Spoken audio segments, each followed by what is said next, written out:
Apa namanya mengenai kura-kura radiata ini. Kira-kira untuk apa namanya ya? Kalau untuk penggemarnya atau penyukanya di Indonesia gimana? Kalau radiata atau jenis kura-kura sih banyak sekali ya udah komunitasnya ya. Penggemarnya banyak sekali. Waktu kemarin kita buka konten reptil itu sendiri untuk yang kelas open toys itu hampir peserta hampir 50-an. Oh ya? Ya.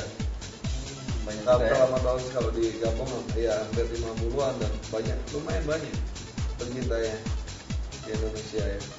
Ya, jadi mungkin ini ya salah satu pilihan ya, salah satu pilihan yang mungkin bagi Anda yang pengen memelihara reptil, ya kan, yang istilahnya mungkin punya lahan yang kecil atau tempat yang kecil, ini juga bisa dipelihara di tempat yang kecil ya Pak ya? Dia nggak perlu tempat besar, mungkin bisa sekitar 60 cm, tapi kita rajin jemur misalnya karena kura-kura salah satu binatang yang sangat perlu sinar matahari ya, atau dikasih pemanas, jadi mereka bisa berkembang dengan baik.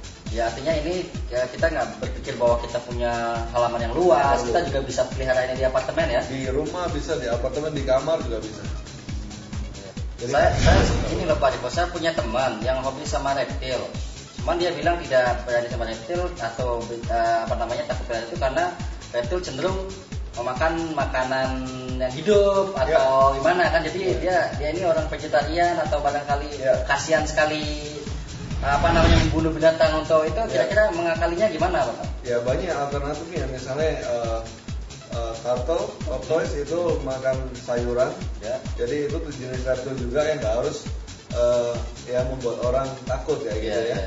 Ada juga jenis lizard yang makan sayuran juga kayak iguana, kayak banyak sekali ya jenis-jenis reptil kayak gitu ya. Ada juga yang hanya makan serangga misalnya. Karena kadang-kadang orang hanya takut kalau ngasih makan binatang hidup jenis mamalia misalnya. Tapi kalau serangga oke buat mereka. Leopard gecko salah satu pilihan yang sangat mudah sebenarnya untuk di atau barangkali ada diet yang khusus bisa kayak diganti dengan kepala ayam atau apa seperti itu. Bisa juga untuk alternatif ya, untuk orang memberi makannya dengan cara kepala ayam atau daging mentah seperti itu.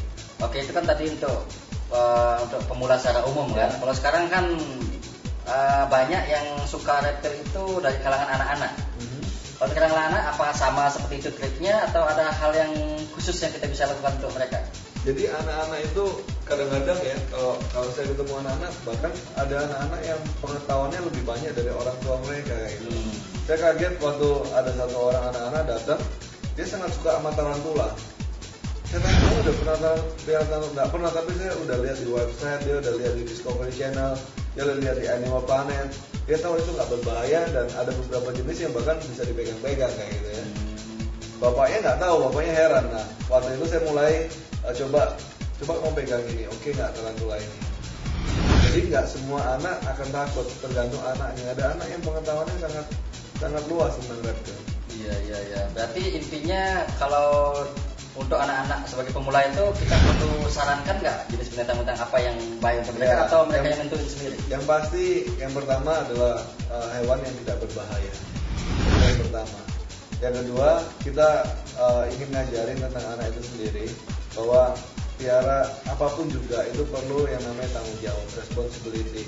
Tanggung jawab mereka untuk membersihkan kandangnya, tanggung jawab mereka untuk memberi makan, tanggung jawab mereka untuk tidak menyakiti kayak gitu ya, dan tanggung jawab mereka untuk mencintai hewan itu kayak gitu. Artinya bukan hanya sekedar membeli kemudian taruh, gitu aja kan? Iya. Bahkan saya saranin kalau kamu nggak suka mending jangan, karena tak kasihan binatangnya gitu ya. Mendingan kita cari informasi dulu. Ya kamu benar-benar ngerti, benar-benar anak mau, baru kamu beli kayak gitu. Iya. Jadi perlu ditekankan pada anak kecil bahwa mereka membeli binatang itu bukan hanya sekedar mainan yang bisa dimainkan ya. Mainan kayak gitu. Jadi penuh dengan tanggung jawab. Ya saya pikir ini juga bagus untuk mereka sebagai anak kecil mereka bertanggung jawab terhadap apa yang mereka beli, khususnya binatang, karena binatang juga makhluk bernyawa yang mereka harus sayangin kan istilahnya. Bukan hanya sekedar mainan dia beli kemudian pelintir kemudian dia injak mati buang ke belakang tapi kita perlu tanamkan kepada mereka bahwa yang mereka beli itu adalah binatang hidup dan harus dipelihara hingga tetap hidup dan menjadi besar gitu ya. Saya sering kali bicara sama orang tua yang bawa anak, saya bilang bagus untuk anak punya hewan peliharaan. Karena dari situ mereka belajar untuk mengasihi. Dari situ mereka belajar untuk mencintai alam gitu, mencintai bumi yang mereka punya. Dari situ mereka belajar untuk bertanggung jawab, untuk responsibel. Ya, kalau orang tuanya sangat sedikit pengetahuannya, itu menghambat anak untuk bertumbuh. Jadi mungkin ini tantangan juga buat orang tua. Ya, mari kita menambah pengetahuan kita bahwa nggak semua jenis reptil itu berbahaya. Ya, saya setuju dengan Bapak Rivaldo kali ini. Mungkin bagi pemirsa yang adalah seorang tua yang saat ini memiliki anak kecil, barangkali dengan melihat tayangan ini, Anda juga akan mulai berpikir positif tentang reptil khususnya. Dan kalau Anda ada hobi atau ada keinginan untuk beli reptil, jangan halangi mereka. Yang penting poin-poin yang tadi disampaikan Pak Ripo dipenuhi unsurnya. Jadi dan orang tua juga jangan lepas tangan begitu saja ya, harus diawasi juga ya. Istilahnya ditemanin lah anaknya ya. Oke. Terus kalau itu tadi untuk pemula sama anak-anak. Kemudian kalau sekarang untuk hobis atau breeder, kira-kira ada hal yang lebih spesifik lagi dari yang tadi atau gimana? Yang pasti untuk orang hobi, sama seperti saya juga orang hobi, kita kan selalu mencari sesuatu yang kita belum punya kayak gitu ya.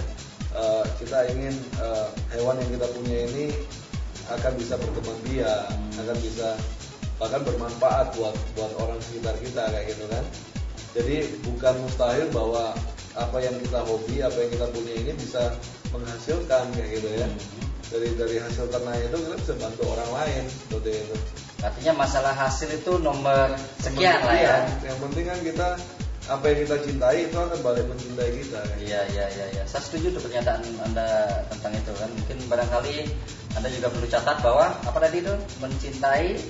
Cintailah pekerjaan kamu, cintailah hobi kamu, maka itu akan mencintai kamu. Oh, gitu katanya. Jadi jangan mencintai banyak gitu kan. Oke, saya pikir saat ini kita cukupkan sampai di sini dan kita sudah mengorek-ngorek habis Bapak Ripo tentang dunia pereptilan. Mudah-mudahan di kesempatan yang lain kita bisa bertemu lagi dengan beliau, kita kupas habis lagi beliau sampai ke akar-akarnya. Oke Bapak Ripo, terima kasih. Terima kasih Pak.